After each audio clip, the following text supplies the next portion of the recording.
Bueno, buenas noches. Muchas gracias por estar aquí otra vez en mi oficina, en estas charlas filatélicas rumbo a las 500, cada vez más cerca del objetivo que se ha fijado para este año y que seguramente se va a cumplir a rajatabla, ¿sí? Y bueno, voy a dar la segunda parte de la compañía aérea francesa en Argentina. Habíamos estado hablando de cuando era la TQR, después Compañía General Aeropostal, y hoy vamos a pasar ya directamente cuando se convirtió en Air France, ¿sí? Antes de empezar a hablar del tema, quería mencionar esto porque fue un dato totalmente colateral, pero bueno, me llamó la atención que justo yo el viernes a la noche pasada di la primera charla y al día siguiente en el diario leí esta información que completaba un poquito lo que yo había dicho del Conde de la Vaux. ¿Se acuerdan que yo les conté cuando hablé del avión que utilizaron para cruzar en 1930 por primera vez el primer cruce en el Atlántico Sur, que el avión que habían usado se llamaba Conde de la Vaux en honor a este personaje que había muerto pocos días antes justamente de ese cruce? Y que además, siendo joven, en el año 1896 había estado en la Patagonia visitando, digamos, a los indios tehuelches. Bueno, acá me encuentro con esta noticia. Simplemente me pareció curioso verlo, digamos, habiendo estado hablando del tema, y bueno, el hecho de que Francia va a devolver, ¿cómo se llama? Los restos del cacique de Intichum, Sacamata, ahí como dice el nombre, que estaba en un museo allá en Francia y que ahí dice había sido robado por el conde de la Vaux. Es decir, que cuando el conde de la Vaux estuvo acá en el año 1896-97 en el sur, en realidad lo que estaba haciendo era buscando material para, ¿cómo se llama?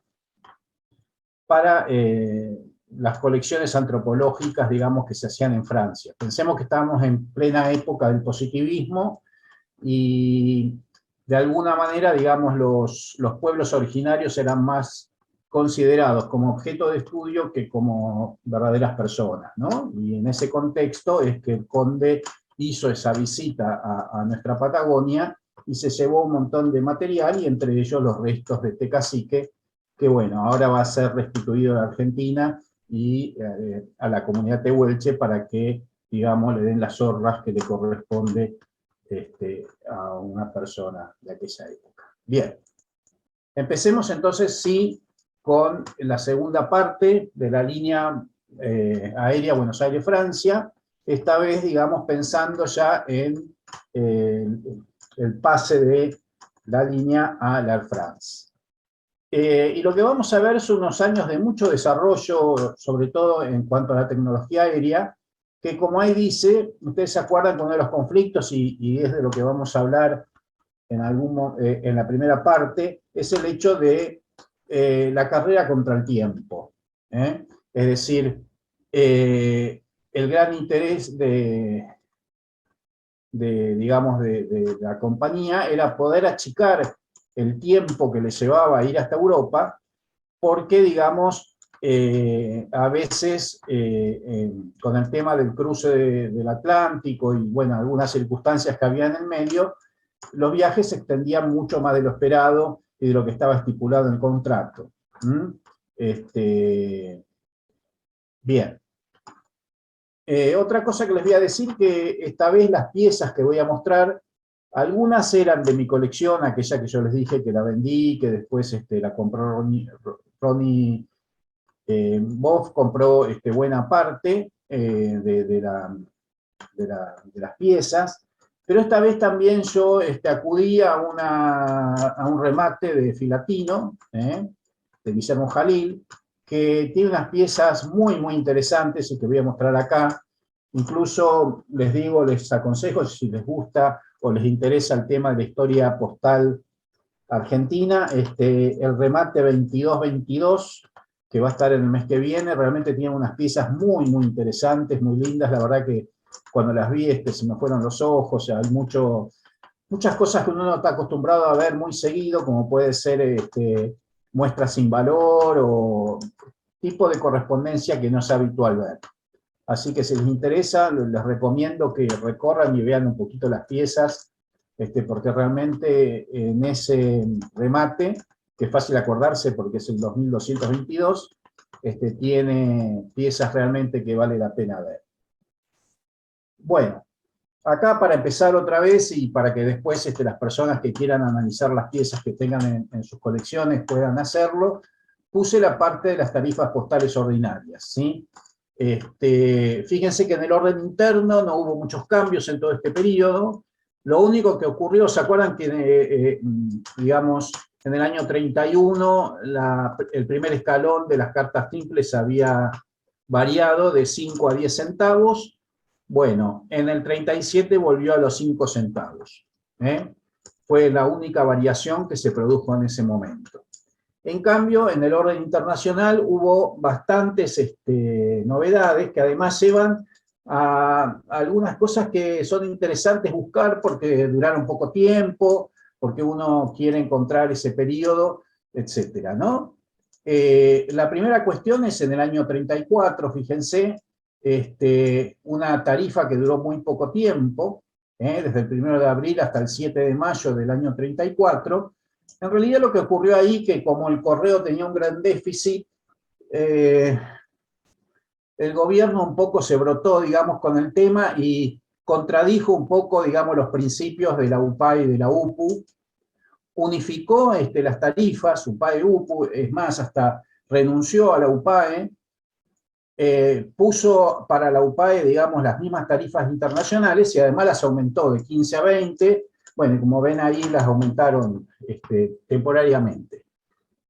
Eso, digamos, no duró muchos días porque, claro, después el gobierno se dio cuenta que era demasiado fuerte esto, y la gente de la UPAE, digamos, como que insistió y finalmente volvieron al redil, y entonces ya el 7 de mayo volvieron nuevamente a la normalidad y se aplicaron nuevamente las tarifas ordinarias, las tarifas internas en el orden de la UPAE, de la UPU, perdón, de la UPAE, y en el orden de la UPU se volvió a las tarifas anteriores a digamos, a este incremento que había habido.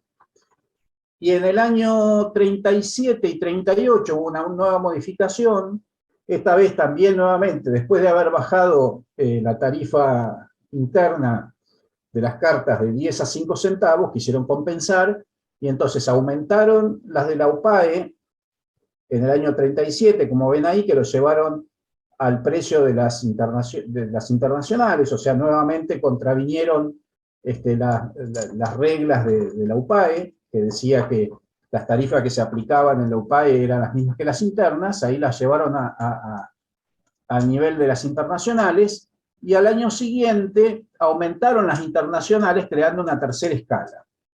Eso se iba a extender hasta el año 44, que no lo puse porque se sale de nuestro periodo, Es decir, que desde el año 38 hasta el 44, nuestro país tuvo 3 escalas tarifarias. Una a nivel interno, otra a nivel UPAE y otra a nivel UPU. Bueno, esto como para que lo tengan en cuenta aquellos que quieran hacer historia postal de este periodo. Vamos entonces ahora sí a la historia de la línea. Lo primero que vamos a encontrar, estamos en el año 33, ¿se acuerdan que nosotros en la charla anterior habíamos hablado desde el 28, que fue el 1 de marzo del 28 que se inició la línea, ya siendo Compañía General Aeropostal, y avanzamos hasta el año 33. En el año 33, acá lo que ocurre todavía sigue siendo Compañía General Aeropostal, por eso puse el emblema para que no nos confundamos, todavía no era Air France, era Compañía General Aeropostal. Hubo un cambio en las sobretasas aéreas. Un cambio tanto en valores como en la unidad de aforo, porque se acuerdan que antes la primera escala había sido cada gramo, o sea, por cada gramo se cobraba 18 centavos antes. Estoy hablando de Europa, ¿no? Y acá las tarifas se contaron cada 5 gramos. Entonces, bueno, ahí tenemos las distintas tarifas que fueron aplicándose. En realidad, La escala es del año 33, pero vemos que algunos destinos fueron apareciendo posteriormente, en el año 35, ¿no? Las extensiones hacia Asia y el África. Pero lo importante acá es que se aplican entonces esas tarifas cada 5 gramos. Bien, por ejemplo, esta carta. Esta es una carta a Madrid del año 33, donde lo que vemos es 10 centavos el porte ordinario, en este caso, en este momento sí, la UPAE pagaba lo mismo que internas, 10 centavos valía el primer porte de una carta, y un peso de sobretasa aérea, es decir, que esta carta podía pesar hasta 5 gramos. Acá vemos otro ejemplo, también del año 33, del 8 de abril, una carta de más de 25 y hasta 30 gramos, que va a Praga. Lleva 25 centavos de porte, son 15 centavos los primeros 20 gramos y 10 centavos los subsiguientes, y 6 pesos de sobretasa, o sea, 1 peso cada 5 gramos. Una linda carta con un 5 pesos, realmente es una linda carta, digamos. Vamos a ver algunas por ahí más lindas y qué sé yo. Esta, por ejemplo, muy interesante, una muestra sin valor, certificada. Y bueno, acá tenemos, por un lado, ¿cómo se llama? El porte ordinario de las muestras sin valor eran de 6 centavos hasta los primeros 100 gramos. Después, 20 centavos el certificado. La sobretasa aérea, en el caso de lo que era la correspondencia de segunda clase, era de 2 pesos cada 5 gramos. Entonces, lo que suponemos que este sobre llevaba un peso que superaba los 50 gramos y no superaba los 100. O sea, estaba entre 50 y 100 gramos y eso es lo que pagó, digamos, la carta. Bien. Veamos entonces ahora, sí, en ese año 33, cómo fue el pasaje, digamos, de la Compañía General Aeropostal a la Air France, ¿no? Ya desde 1931 la Compañía General Aeropostal tenía una situación financiera que no era muy holgada, tenían, digamos, déficit, y le habían pedido al gobierno francés que les diera un subsidio. El gobierno francés no se los dio, pasó mucho tiempo, y frente a las dificultades, lo que decidió finalmente el gobierno francés fue fusionar las distintas empresas, que, digamos, de bandera francesa, y crear Air France, con una buena participación del Estado en las, ¿cómo se dice esto?, las acciones de la empresa. Así fue que el 1 de agosto del año 33, la Compañía General Aeropostal le transfirió el material, o sea, le vendió el material y las instalaciones que tenía a Air France. Cuando digo las instalaciones me refiero a todos los aeródromos que había en Brasil, en Argentina, ¿se acuerdan? El de General Pacheco, todo eso se lo transfirió a la Air France, y también los aviones, etcétera, etcétera. Bien. Por supuesto que los pilotos también pasaron a la nueva empresa, ¿no? Y recién el 24 de mayo de 1934 sale el decreto, ese decreto que está ahí mencionado, 42.246, que rescindió el contrato con la Compañía General Aeropostal y le dio la concesión a la Air France. Bueno, ahí lo que muestro es el emblema de Air France, que en realidad era de la empresa que iba al oriente, ya no era nuevo ese emblema, y lo que simboliza es la conexión de Oriente con Occidente, ¿no? Porque por un lado está formado por la figura de Pegaso, que representa al Occidente, y el dragón de Anán, que representa al Oriente. De ahí surge ese emblema de Air France. Bien, acá vemos una nota del año 33, de noviembre del 33, de esa, ¿cómo se llama? La revista Aero, una revista aeronáutica de la época, que habla de justamente la venta digamos, el pasaje de servicio aeropostal a la Air France, ¿no? Ahí puse, como se llama, en un recuadro, el hecho de que la Compañía General Aeropostal que tiene la red más extensa francesa con ramales en América del Sur, habría vendido, dice ahí, aunque ya era un hecho, a la compañía todos sus bienes, comprendidos los aviones, naves, aeropuertos, por una suma equivalente a 616.000 libras esterlinas a pagarse en 15 partes. Bueno, etcétera, etcétera. Y de este lado vemos otra nota que vuelve a hablar de la Air France y muestra, bueno, los mapas que tenían, digamos, las extensiones que tenían en Europa y en Asia, etc. Bien. En ese periodo también, ¿se acuerdan que la línea se había manejado prácticamente con los aviones LAT, fabricados en la empresa de LATeQuer, ¿cómo se llama? Pero acá empezó a tomar nuevos aviones, los de Huatín. Los aviones de Huatín, que eran por ahí más potentes y que además eran, podían llevar también pasajeros. Después vamos a ver que la Air France en este periodo hizo también transporte de pasajeros a Chile y, digamos, a Brasil. O sea, todo de cabotaje, ¿no? No llegó a hacer viajes transoceánicos, digamos, con pasajeros. Bien. ¿Qué pasa en el año 34? En el 34 viene el gran problema para Air France, y es el hecho de que arriba a nuestro país la compañía Cóndor, que, ¿cómo se llama?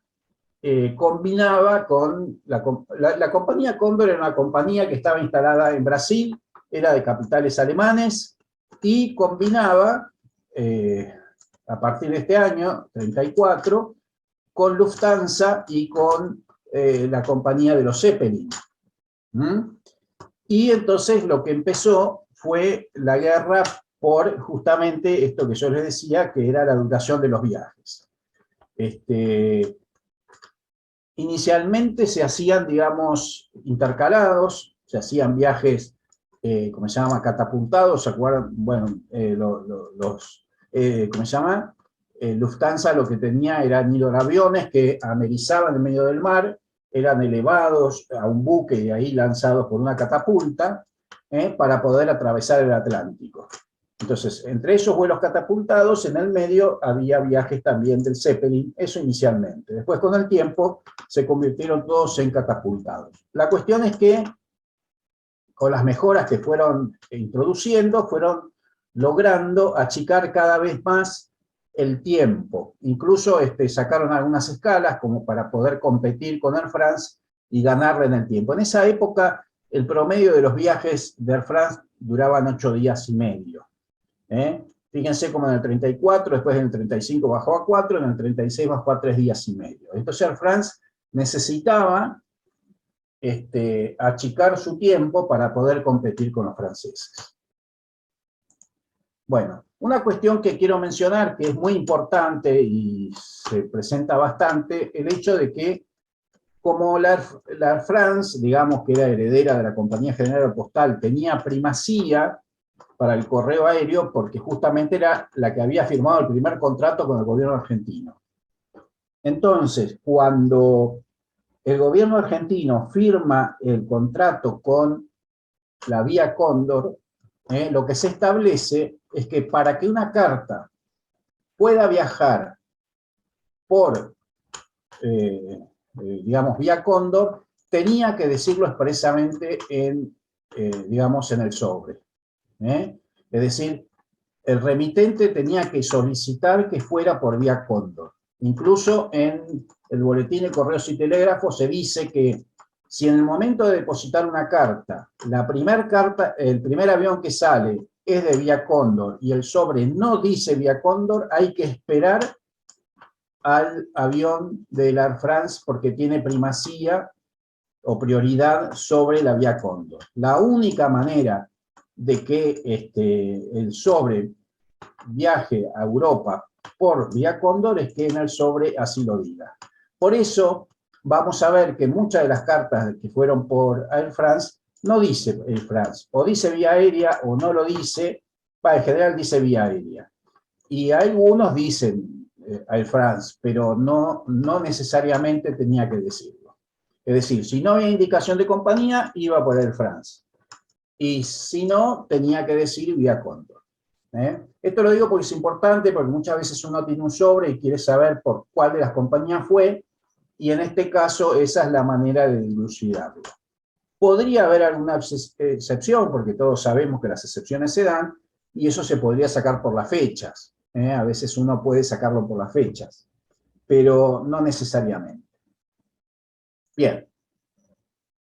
Bueno, acá vemos, por ejemplo, una carta que fue a Suecia, en realidad por el Francia, ya estamos del Francia, que le quedaban los sobres de la Compañía General de lo Postal. Acá hay algunas cosas interesantes que quiero mencionar. Bueno, primero que es un sobre muy bonito porque justamente es de ese periodo tan cortito, digamos, del año 34, ese porte de 20 centavos a nivel internacional, que duró, como dice ahí, desde el 1 de abril hasta el 6 de mayo. O sea, eso hace que sea difícil conseguir estas cartas, porque digamos que si uno las tiene que buscar en particular, aparecen de vez en cuando, pero hay que buscarla bastante, ¿no? Otra cosa interesante es el tema del horario que estaba establecido claramente, y así lo publicaban en el Boletín de Correos y Telégrafos, que como el avión salía los sábados a las 5 de la tarde, tenía una entrega de última hora en el Correo Central, que era los sábados a las 13. Vemos ahí, por ejemplo, que ¿cómo se llama?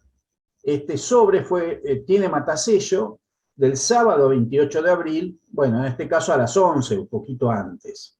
En general, los sobres que uno los encuentra matasellados están casi, digamos, a última hora, digamos. Y eso no es porque la gente se agolpara a última hora para llevar para despachar la carta, la correspondencia, sino que más bien el correo juntaba, digamos, todo el material que iba a ir por la Compañía General Postal, y a último momento había un empleado que se ocupaba de matasellar todo de una sola vez. Digo porque en general las cartas que yo he visto son muy escasas, salvo que hayan sido despachadas en otra sucursal que no fuera, digamos, de Buenos Aires. En general están mataselladas, digamos, a último momento. Lo que nos muestra eso. Bien. Si nosotros nos fijamos, por ejemplo, esta carta fue despachada entonces el sábado 28 de abril y llegó el 7 de mayo a París. O sea que, como vemos, de 28, 29, 30 de abril son 8 días y medio, 9 días que tardó el avión. Bien. Esta es una carta muy, muy interesante, del año 34. Esta es una carta dirigida a Francia, a Souvignac, pero ahí fue redirigida a Bamako, en el Sudán francés.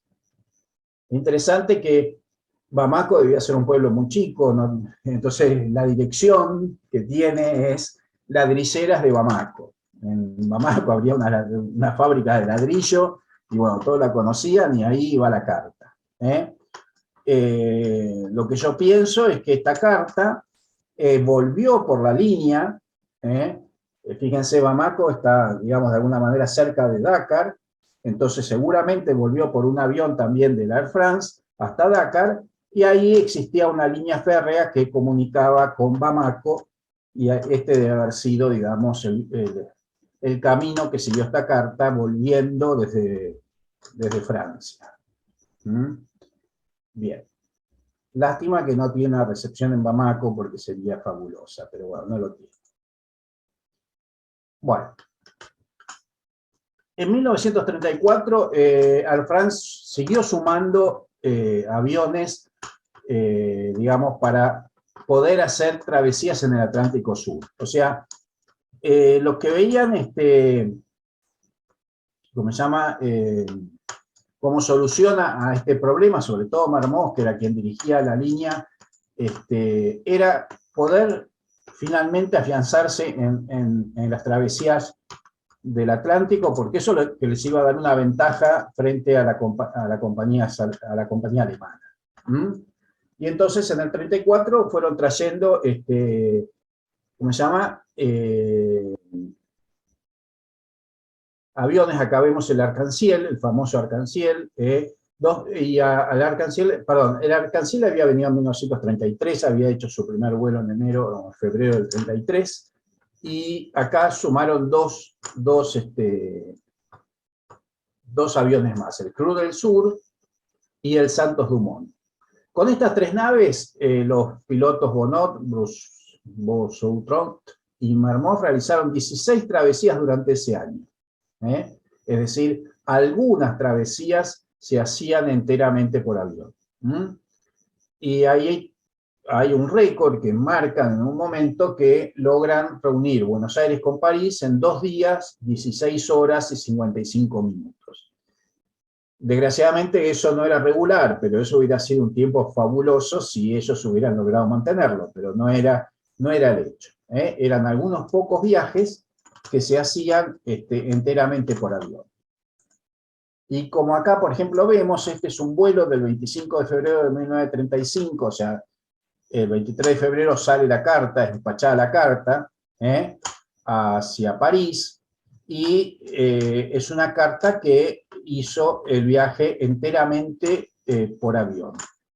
Uno encuentra las cartas de esos años, 34-35, cuando fueron hechos enteramente por avión, se les suele aplicar ese caché que certifica que justamente fueron, digamos, que hicieron la travesía del Atlántico en forma aérea. Pero como les digo, eran algunos aviones. En un momento creo que hasta se logró la regularidad de 2 por mes. O sea, de los 4 vuelos que había por mes, digamos más o menos en términos generales, la mitad, digamos, se podían hacer, pero era muy regular eso, dependía de las condiciones, etcétera, un montón de cosas. Esta es una carta muy linda, bastante pesada, que tiene tarifa como para pagar hasta 45 gramos, o sea, más de 40 y hasta 45 gramos. Eso hace que paga un triple porte de superficie, por eso paga 15 los primeros 20 gramos, más 20 centavos por, digamos, 10 centavos por cada 20 gramos o fracción más. Y después 9 pesos de sobretasa aérea, a razón de 1 peso por cada 5 gramos. Eso es lo que paga esta carta. También bastante interesante. ¿Qué pasó acá? Esto me parece, perdón, voy a seguir porque, sí, no, está bien. Bueno, finalmente, en el año 36 se logra instaurar el servicio semanal totalmente aéreo. O sea que ya a principios del 36 es que Air France logra regularizar el hecho de la travesía del Atlántico en forma totalmente aérea. ¿Está bien? Lo cual vamos a ver que no resolvió todos los problemas, pero de todas maneras era una regularidad que se iba dando y todas las semanas volaba un avión de Air France a través del Atlántico Sur. En ese primer vuelo se puso este caché, y ahí entonces digamos que empezó esa regularidad. Bueno, esta es una tarjeta postal de fin de año. ¿Se acuerdan que yo ya les había mostrado una la semana pasada? Esta es del año 36, fíjense, 4 de enero del 36, casi finalizando el periodo ese de fin de año, digamos, esta tarifa preferencial para la fiesta que se daba, o tarifa reducida, se aplicaba unos días antes de Navidad y se extendía hasta Reyes, como para que las familias pudieran enviar sus tarjetas postales a través de la compañía sin pagar demasiado. Y además, Air France todos los años hacía una tarjeta que de paso era propaganda de la empresa. Bueno, en este caso, ¿cómo se llama? Paga 10 centavos, que era lo que pagaba el porte de una tarjeta postal, y 25 centavos era la sobretasa aérea promocional de fin de año. Bien. Acá tenemos otra carta, también que viajó en ese primer vuelo, y también es una carta muy interesante por varias cuestiones. Primero porque es una carta, digamos, de casi 90 gramos, o por ahí andaba, y pagó 19 pesos con 55, que ahí está en análisis, que no hace falta que lo haga. Bien. Tiene un interés especial esta carta. Yo creo que es la única que yo conozco que tiene esa combinación de dos series en el 5 pesos. En el año 35, les cuento, se empezó a imprimir la nueva serie. Nosotros veníamos con una serie de San Martínez, que es esta que está acá, y en el año 35 se emite la serie de Próceres y Riquezas Nacionales. En el año 35 se imprimió en realidad los valores bajos, que eran los próceres, y yo creo que ya desde enero del 36 salen los valores altos de 1 peso para arriba, y entonces los que coleccionan esta serie, que es una serie muy estudiada, muy buscada, muy coleccionada, tratan de buscar todo este primer periodo en que hay un uso mixto de las dos series, ¿no? De la serie de San Martín con la serie de Próceres y Riquezas. Y entonces se busca ver qué valores aparecen combinados unos con otros. Bueno, realmente el 5 pesos utilizado con 5 pesos de la otra emisión, yo esta es la única carta que he visto. Puede ser que haya alguna más, pero no es muy común. Se ve que la empresa que mandó esta carta tenía algún remanente de los 5 pesos de San Martín a fines del año 35, y en el año 36 tuvo que comprar más para mandar esta carta, y le dieron los nuevos que se acababan de emitir, con el 5 pesos Catarata de Iguazú. Y entonces acá aparece esta combinación, que realmente es una carta en ese sentido, desde el punto de vista de la combinación de series, yo creo que es muy interesante la carta. Más allá del caché de la inauguración del servicio semanal aéreo, más el peso de la carta, o sea, es una pieza realmente muy, muy interesante para una colección. Bien. Bueno, acá vemos una carta a Mendoza. La compañía Air France llegaba hasta Santiago de Chile y hacía una escala en Mendoza. Son muy raras las cartas que hayan volado internamente dentro del país. Por eso es una carta muy linda. Tiene 10 centavos de porte ordinario y 10 centavos de sobretasa aérea. Esos 10 centavos servían para, digamos, creo que 5 gramos. Bien. Acá otra carta. Bueno, esta carta, digamos, es una carta más o menos común de la época, que pesa más de 5 gramos, hasta 10. Lo que tiene interesante, para que ustedes vean esto que yo les decía, fíjense que es de diciembre del 35, y entonces los valores bajos ya son de la nueva serie, de próceres, digamos, por ahora todavía Riquezas no había salido, y los valores de 1 peso para arriba todavía no se habían impreso, no se habían emitido, por lo cual se utilizaba todavía la serie de San Martín. Esta es una carta, digamos, clásica, digamos, de este periodo, ¿no? Donde se había empezado a utilizar próceres, pero se seguía utilizando San Martínez cuando superaba 1 peso o más. En este caso es certificada, tiene 20 centavos de certificado, 15 de porte y los 2 pesos de sobretasa aérea. Bien. Bueno, y acá nos encontramos frente a un hecho luctuoso que fue consecuencia de esto que yo les decía, de la competencia fuerte que había y esa lucha contra el tiempo en el cual estaba, digamos, inmersa las compañías aéreas, ¿no? En el año 36, en diciembre del 36, ahí está la fecha, 7 de diciembre del 36, Shem Mermoz tenía que despegar desde Dakar con rumbo a Natal, en el Latecoer 300 Cruz del Sur, y resulta que sale, digamos, en el vuelo, y a las 3 horas tiene que retornar, o sea, a las 3 horas ya vuelve otra vez a Dakar, porque tenía un problema en la hélice. Entonces pide que le habiliten el otro avión, porque tenía un avión de repuesto, y le dicen que el otro avión no estaba, que recién para el otro día iba a salir. Y entonces Shem Mermoz consideró que no podía perder un día, y entonces hizo arreglar rápidamente el Cruz del Sur, y partió, y a las 4 horas de haber salido de Dakar, se recibió un último mensaje donde se decía que se le había cortado el motor trasero de la derecha, y eso fue lo último que supieron de ellos. Es decir, que se perdieron en el océano. Si uno lo piensa, es como que, bueno, sí, el tema del tiempo los había llevado a cometer un poco, digamos, la imprudencia de salir con el avión reparado de una manera muy provisoria. En Argentina decimos atado con alambre, pero bueno, era un poco esa ansiedad por no perder tiempo de vuelo para seguir compitiendo con ventaja, y bueno, y ser los primeros o los mejores en llevar adelante el servicio aeropostal.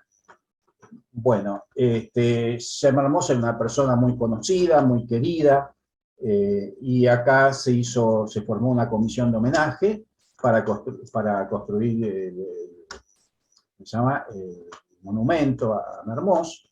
Se hizo esa viñeta que vemos ahí a la derecha, la de 10 centavos,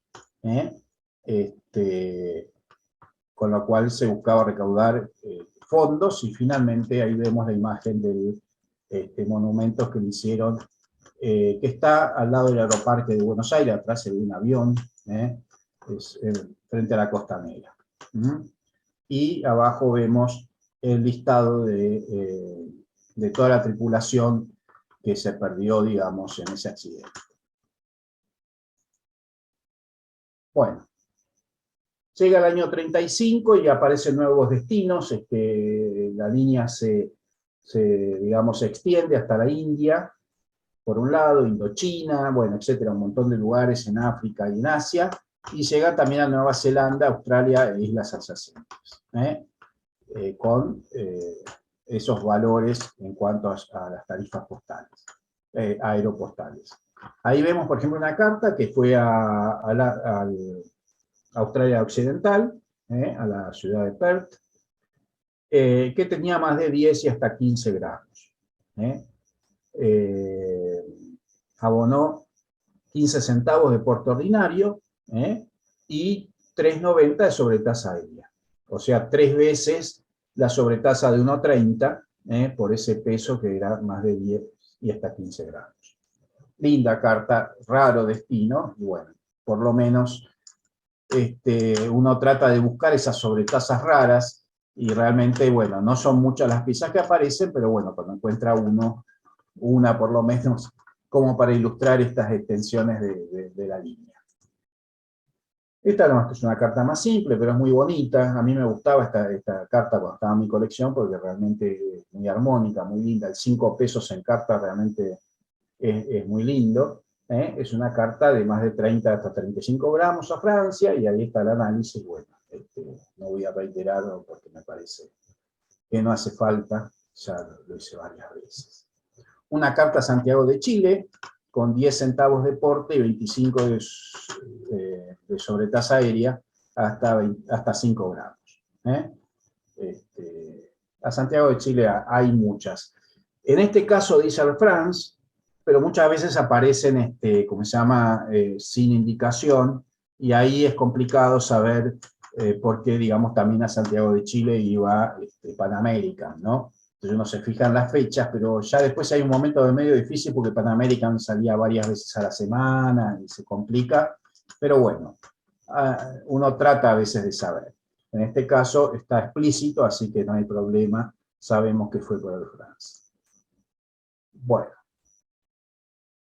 en el año 37 aumentan las tarifas postales, aeropostales. Fíjense, voy a decir así como referencia, después todas las demás uno puede fijarse. No así, por ejemplo, la de Mendoza y Brasil y Chile, que siguieron igual, pero por ejemplo a Europa de 1 se fue a 1,25. Son las que más aparecen, y bueno, entonces la referencia es esa. 1,25 costaba la carta cada 5 gramos a Europa, y a otros lugares que vemos ahí de África, que quedaban de paso yendo para Europa, ¿no es así? Bien. Bueno, acá vemos una carta que va a San Pablo, Brasil, con 15 centavos de porte y 25 de sobretasa aérea. Una carta simple, sencilla. Justamente es del periodo en el cual, año 38, la Argentina había aumentado las tarifas de la UPAE. ¿Se acuerdan que la interna era 5 centavos? Bueno, a los países de la UPAE cobraba 15 centavos. esta segunda vez que la Argentina se apartó de las tarifas, apartó las tarifas de UPAE, fue más dura, duró muchos años eso. Como les dije, del 37 al 44. Realmente fue todo un tema ese. Pero bueno, interesante saberlo. Acá también en el año 38, una carta comercial a Bruselas, una carta pesadita, de 70 gramos, y bueno, y el análisis, lo interesante es que tiene una, digamos, por sobretasa aérea tiene 14 veces el 1,25. Y son lindas cuando uno encuentra estas cartas que son exactas, sobre todo, fíjense, uno cuando ve esta combinación rara de sellos se pregunta qué será, y realmente da exacto, da exacto. Yo, digamos, de las cartas que he tenido en mi colección, muchas veces buscaba y había algunas que no, que sobraba algunos centavos o no, lo que fuera. Esta es una carta realmente muy bien armadita, se ve en una empresa y le pagaron exacto, ni un centavo más ni un centavo menos. Bien. Esta es una carta que va a Europa, a Checoslovaquia. Se ve que la persona no conocía muy bien el nombre porque le puso Checoslovaquia, pero bueno, no se sabe por qué. Lo interesante es que tiene ese caché conmemorativo del 10º aniversario de la línea. Fíjense, viajó el 2 de marzo del 38, y bueno, que conmemora es el primer vuelo del 1 de marzo del 28. Después no tiene nada en particular, es una carta, digamos, linda, pero no más que eso, bueno, qué sé yo. Otra carta interesante, bastante pesadita, ya no solamente el 5, sino el 10 pesos fruta, el 10 pesos, perdón, fruta, no, 10 pesos uvas. Muy interesante la carta, 16,90, como vemos, 13 portes aéreos, ¿no? De sobretasa aérea, más todo lo demás. Una linda carta, digamos, a París. Bueno. Acá vemos en el año 38 la llegada de Guatín 333 Altair al aeródromo de General Pacheco. Fíjense qué lindo avión. Ya son aviones más potentes, más grandes, con mayor autonomía de vuelo. Y además con cabina para llevar a 10 pasajeros. Ya les cuento que para este periodo, 38, estaban empezando ya a querer establecer un servicio de, ¿cómo se llama?, de pasajeros a Europa. Lo cual en realidad era toda una aventura, porque ustedes piensen que hacer un vuelo a Europa en aquella época eran varios días, había que cruzar el Atlántico en estos aviones, pero después había que parar en Dakar, hacer noche ahí, en fin. Eran por lo menos 3 días, con suerte, ¿no?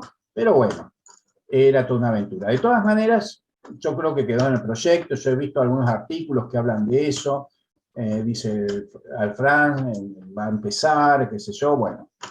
Creo que fue un proyecto que quedó trunco justamente por el tema de la guerra, pero digamos, si no hubiera sido por la guerra, yo creo que ya en los años 40 se hubieran hecho viajes aéreos de pasajeros, cosa que no ocurrió.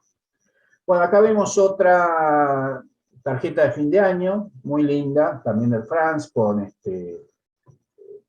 el mapa de todos sus recorridos, y en este caso, como la tarjeta postal, el porta de la tarjeta postal había aumentado a 12, se ve que, bueno, ¿se acuerdan que la anterior que les mostré era de 10 centavos y 25? Bueno, esta era de 12 centavos y 28. A mí me parece que la empresa lo que hacía era redondear. Bueno, si es 12 le ponemos 28 para que pague 40 y listo, y no que tenga que pagar, qué sé yo. Si dejaban 25, hubiera sido 27, era un engorro pagar 27 centavos, bueno, lo subimos a 28 y que quede 30, pero digamos, de todas maneras era una tarifa reducida. Entonces piensen que esta tarjeta tenía que pesar por lo menos 5 gramos, o sea, normalmente hubiera pagado 1,25 de sobretasa aérea y acá pagaba 28 centavos. Es decir, una tarifa bastante reducida para fin de año. Enviada un 31 de diciembre, o sea, el último día del año 38. Bien. Esta es una carta muy linda también, porque es un vuelo de alcance, Es un vuelo de alcance a un buque, bueno, ahí está el nombre del buque, Almanzora, que se supone que lo iba a alcanzar en el puerto de Lisboa. Fíjense que la carta fue despachada el domingo 2 de julio. Ese día, ese era el domingo 2 de julio, a la madrugada salía el avión. La carta había sido despachada el 1 de julio. Y sin embargo no llegó, no llegó al puerto de Lisboa. Fíjense que la primera marca que hay es del 8 de julio, en Lisboa. Es decir, que nada que ver con los 3 días que decía que tardaba. Evidentemente ahí algún percance hubo en camino y no tardó 3 días en llegar a Europa. Tardó más y por eso perdió, digamos, el alcance en Lisboa y bueno, finalmente se la reenvió a París y ahí hay una indicación del Hotel Bristol en París donde fue recibida la carta. Bueno, una pieza interesante que nos habla además de las dificultades que había con el tiempo, más allá de que los vuelos eran, digamos, se hacía la travesía por avión del Atlántico. Esta es una carta con un destino también interesante, a Sudáfrica, del año 39, con 20 centavos de porte, y $1,50 era la sobretasa aérea a Sudáfrica. O sea que esta es una carta que, digamos, no superaba los 5 gramos de peso. Bien. Ya nos acercamos al periodo de la guerra, agosto del 39, en septiembre, digamos, es la declaración de guerra, pero ya se ve que había dificultades en las comunicaciones postales entre Francia y Alemania. Esta carta que va a Alemania tiene censura francesa y fue devuelta al remitente. No sé exactamente la causa, pero es muy posible, ahí dice ver al dorso, y para mí que debe decir que están cortadas las relaciones postales, debe haber sido algo de ese estilo. La verdad es que no tengo la imagen completa como para poder certificar qué fue lo que pasó, pero yo les diría que esa es la dificultad que hubo con esta carta. Bueno, para que ustedes vean qué es lo que se pensaba en esos momentos, el año 39, 3 días a Europa, todos los sábados se despachaba la carta, los aviones, como vieron, salían el domingo a la madrugada. La verdad que no sé exactamente el horario, porque en forma errónea, la planilla de aviación, digamos, que publica el correo, dice que sale los domingos a las 0.5, con lo cual no sé si es a los 5 minutos o a los 50 minutos, porque está mal escrito, o tendría que decir 0.05 o 0.50, pero dice 0.5. Lo importante es que salía a la madrugada, entre las 0 y la 1 salía el avión, todos los domingos a Europa. Y se supone que tardaba 3 días. Como vimos en esa carta que iba de alcance, no siempre se cumplía eso. Y además acá dice que había servicio de pasajeros a Buenos Aires, entre Buenos Aires, Mendoza y Santiago. Y también sé que había vuelos de pasajeros, porque digamos, a Brasil, los de Guaitine, cuando iban, de Guaitine, me cuesta pronunciar el francés, los de Guatines, cuando iban para Europa, podían llevar pasajeros, pero siempre, digamos, hasta la costa brasilera, no más allá de ahí. Todavía no se animaban a cruzar con pasajeros el Atlántico. Bueno, y finalmente vino la Segunda Guerra Mundial. Nosotros sabemos que la Guerra Mundial inicialmente fue una cosa relámpago que sorprendió a muchos, el hecho de que Francia cayó prácticamente en poco tiempo, y eso es lo que va a producir que se interrumpiera la línea. Pero vamos a ver las circunstancias en las cuales se interrumpió esta línea, porque en realidad no fue por efecto del ataque francés, sino que fue posteriormente, y ahora vamos a ver un poquito qué pasó. Bueno, la batalla de Francia, nosotros sabemos que el 3 de septiembre del 39 Francia le declara la guerra a Alemania, que hubo una primera ofensiva que realmente no fue muy efectiva y, ¿cómo se llama? y Francia se tuvo que replegar. Después hubo todo un periodo bastante largo, entre octubre del 39 y mayo del 40, que se llamó la Guerra de Broma, porque era como que no pasaba nada. Y en ese periodo, digamos, Air France siguió haciendo sus servicios normalmente, sin mayores dificultades. Hasta que finalmente, en mayo, empezó, digamos, la ofensiva alemana. Y la ofensiva alemana realmente fue, digamos, atroz, ¿no? Porque en muy poco tiempo, en 6 semanas, cayó Holanda, cayó Bélgica, cayó Francia.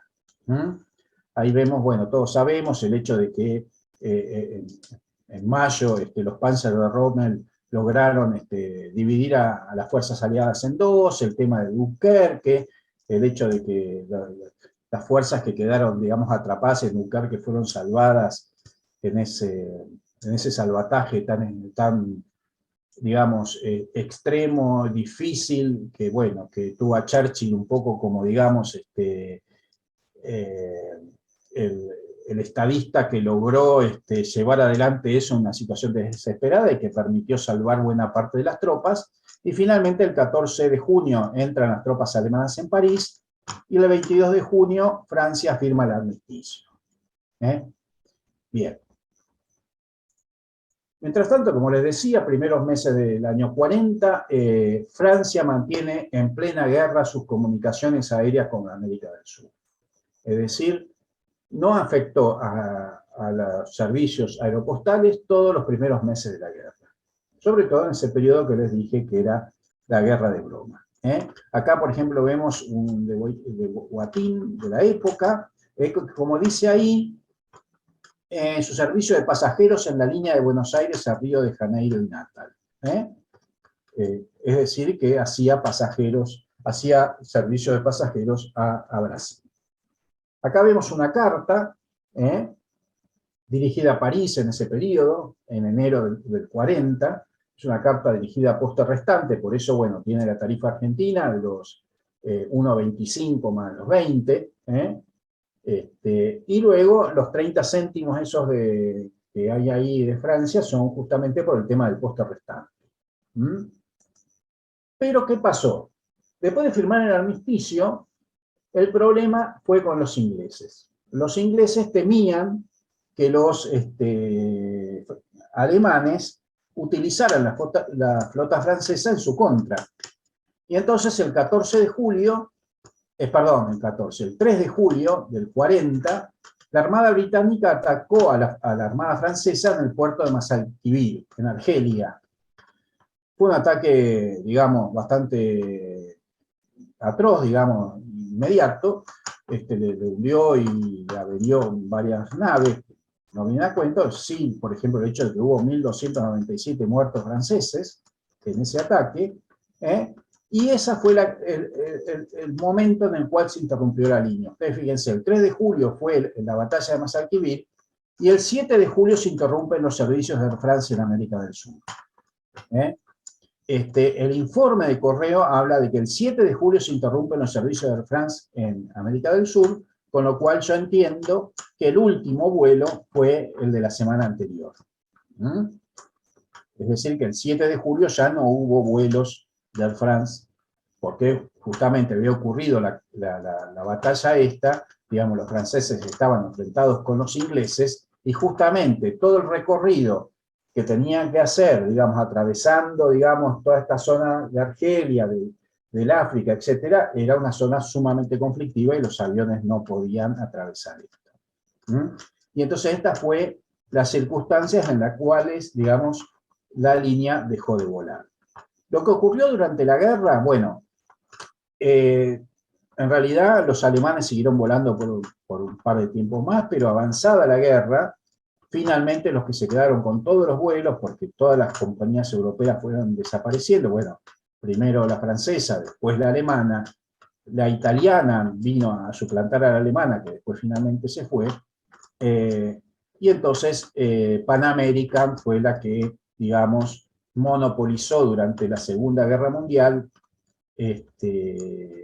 todo el servicio aeropostal hacia el exterior. Bien.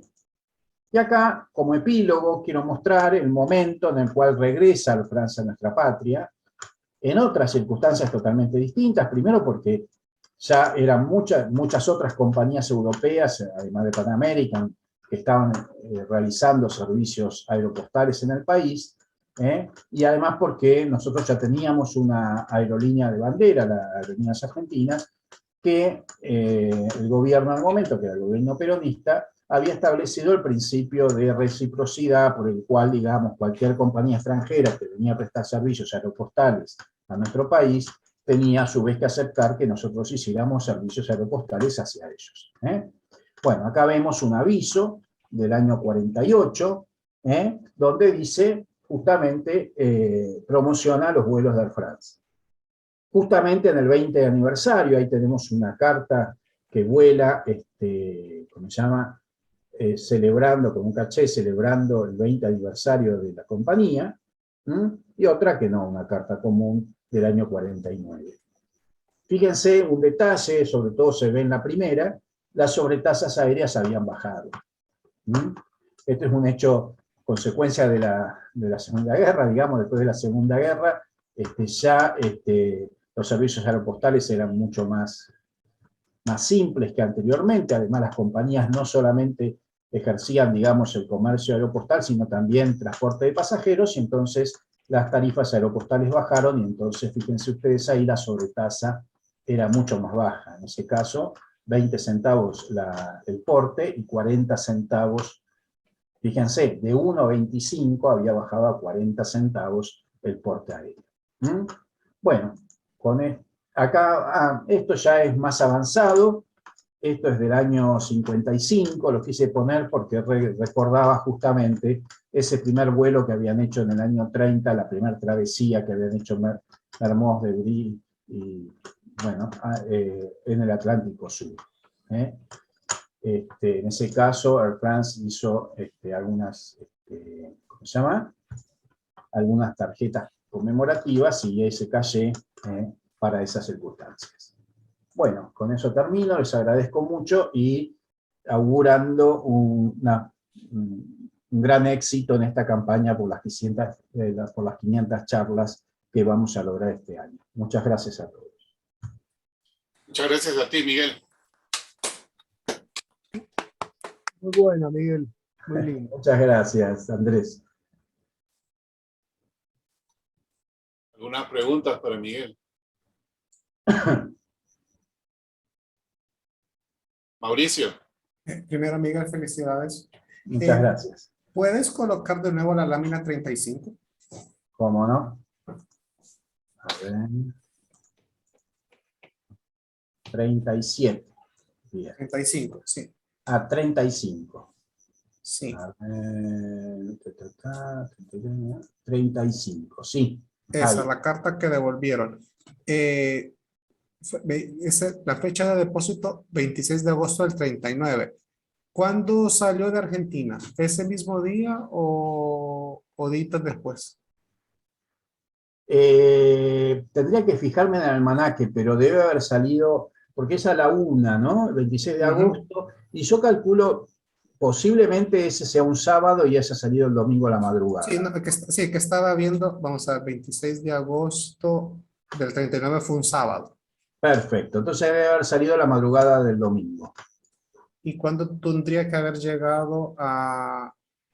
Y si estamos hablando de, ¿cómo se llama? 26 de agosto, 27, y claro, ahí no más de declarar la guerra a... Sí, por eso, a lo mejor fue por eso que la carta quedó retenida. Sí, sí, estamos ahí nomás, claro. Dijimos que la declaración de guerra fue el 3 de Fue el 3, sí.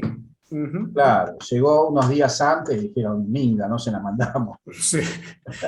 Además fue censurada, fíjate, y la censura comienza con el primer día de la guerra. O sea que la han censurado porque ya había comenzado la guerra. Ah, O sea, claro. esa es la causa por la cual la frenan. Claro. Sí, sí, sí. Sí, interesante. Sí, gracias, Miguel. No, de nada. Miguel, otra curiosidad, hay las cartas que venían del Pacífico y que están marcadas ahí, de Perú, por ejemplo, hay las que dicen vía Chile, que imagino que de Chile pasaban a Argentina. Y hay otras que dicen Air France. Entonces, definitivamente las de Air France llegaban hasta Argentina y tomaban estas líneas. Pero ¿había alguna otra opción, como tú mencionaste? Por ejemplo, si lo querían mandar por Cóndor o otro lugar, no necesariamente tenía que pasar por Argentina, ¿no? ¿Cómo era eso? No, yo creo que debía haber algunas líneas. Lo que pasa es que debe haber sido más compleja. Yo la verdad que no conozco otras líneas de América del Sur que no sean las de Argentina. Yo estudié solamente las aerolíneas argentinas, pero yo creo que había comunicación con Brasil que no fuera pasando por Argentina. Por lo menos Paraguay seguro y Bolivia también. Y yo calculo que ustedes también tendrían, porque nada más, sí, seguro que tenían líneas. Pero eso ya sería estudiar un poco las líneas de Cóndor y otras que iban por otras zonas. Eso también puede ser. Okay. Sí. Sí, pero definitivamente las que tienen esa marca vía Air France, de hecho, tenían que pasar por Argentina. Claro, sí. Perfecto. Sí. Después habría que ver, digo yo, si de Perú hasta Buenos Aires venían, por ahí venían por Panamérica, no lo sé, eso también puede ser. Imagino. Eso porque es más directo, porque si no tendrían que haber tomado otros servicios para llegar hasta Santiago ahí y ahí tomar el France. También era una opción. Claro, sí. Eso se varía todo un estudio, ¿no? Sí, sí, sí. Aparte de tu libro, que gracias por compartirlo, ahí puse el PDF con el video anterior. ¿Hay algún otro libro que hable de las líneas aéreas que salían desde Argentina? ¿Algún otro libro que puedas recomendar? Yo no conozco. No sé, Andy, si vos conocés. Por ahí puede haber artículos en las revistas, pero no sé si un libro no he visto. No recuerdo libros yo tampoco, porque el de Busquets menciona el camino a Chile, pero nada más que eso, ¿no? Sí, pero en el periodo de, ¿cómo se llama? En el periodo que es porque en realidad el libro de Busquets es sobre Aeroposta Argentina. Claro, es previo. Claro, sí. Porque la conexión del Pacífico sudamericano a Europa es interesante y todo el mundo asume que era vía el FAM, ¿no? Que no necesariamente era el caso, porque hay esos sobres que están marcados claramente, vía Chile, vía Air France. Entonces, hasta Chile habrá llegado con el FAM 9 que se iba para abajo, pero de ahí tenía que conectar por otro lado. Y esa parte no está muy ilustrada. Que yo sé. Yo lo que te cuento que algo que hice, pero claro, yo tenía solo información de Argentina, ¿no? Porque una de las cosas que más me interesó en su momento cuando armaba la colección era los sobres que no estaban identificados, ver por qué compañía volaron. Y lo que yo hacía mucho era tomar, digamos, las planillas de salida de los aviones y los almanaques y ahí ver. Hay veces que quedan en agua de borrajas, pero otras veces es clarísimo, digamos, no pudo volar por esta compañía, voló por esta otra. Claro.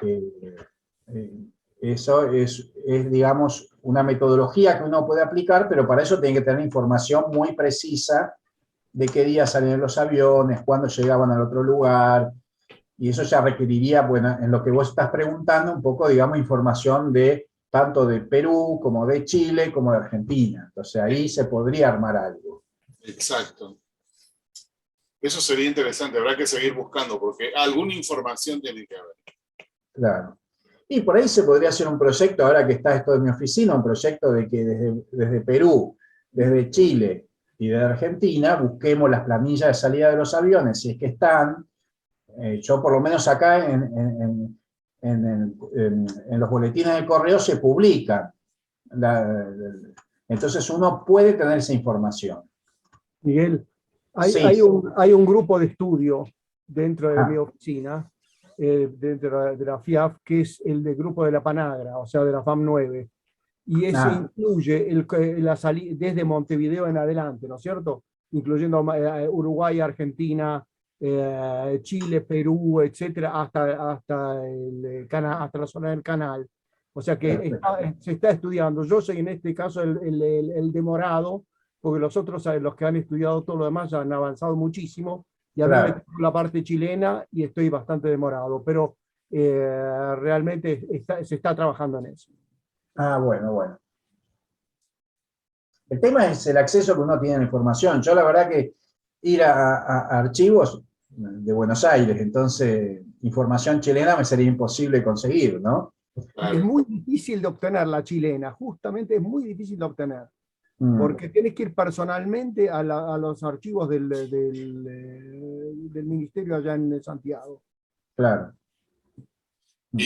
Pero por lo menos la ventaja de que te permiten el acceso. En el Perú había una biblioteca del Ministerio de Comunicaciones, y entiendo por varias personas que han querido ir a donde está el ministerio ahora que no hay acceso a nadie. Entonces, se sabe que está, ojalá esté, o que esté ubicable, pero no está disponible. Bueno, pero por ejemplo en Argentina, yo por ejemplo los boletines de correos y telégrafos están en la Biblioteca Nacional. No hace falta que yo vaya a un ministerio. Bueno, voy a la parte de, digamos, de hemeroteca y ahí los tienen y ahí los tienen. vendiendo. Sí, sí. Eso es lo bueno. Otras preguntas o comentarios por ahí para Miguel o en general.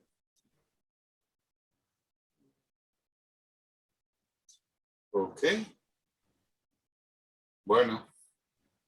Con eso entonces, Miguel, muchísimas gracias. Es bien interesante esto de la historia postal aérea. Sí, todos. No he logrado hacer hacer andar mi cámara, por eso no me ves aplaudir. Bueno, gracias, Andrés. No importa. Perfecto. Muchas gracias. Bueno, y el día de mañana.